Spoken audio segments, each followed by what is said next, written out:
আসসালামু আলাইকুম, কেমন আছেন? আলহামদুলিল্লাহ, আমি অনেক ভালো আছি। আজকে আমি দুপুরে রান্না বান্না করার জন্য মাটির চুলায় চলে আসলাম। এখানে আমি নোনা মাছ রান্না করব সিম দিয়ে আর বরকলাই শাক দিয়ে। দেখতে থাকুন কেমন হয় রেসিপিটা। আমি এখানে সব উপকরণ দিয়ে মশলাটা কষিয়ে নিয়ে তারপরে মাছগুলো দিলাম। নোনা মাছ শাক সবজিটা খেতে ভীষণ পছন্দ আমার। আপনাদের কেমন লাগে বলবেন। এখানে আমি শাকগুলো দিয়ে দিলাম।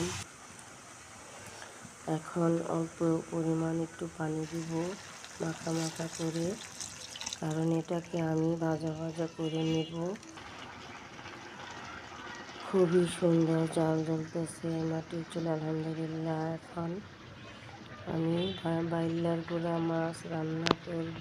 আলু দিয়ে চচ্চড়ি কেটে দিয়ে রেখেছি। শাকটা হলে আমি আবার গুঁড়া মাছটা রান্না করে নেব। দেখুন কত সুন্দর শাক রান্না হয়ে গেছে। আমার তো আর তর্স হয়েছিল না, তাই আমি কড়াই মুছে অল্প কটা ভাত খেয়ে নিলাম। আলহামদুলিল্লাহ, কি বলবো, এত টেস্ট হয়েছে।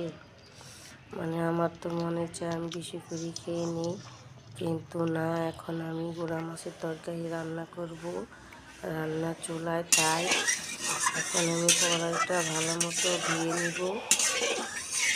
তারপরে আমি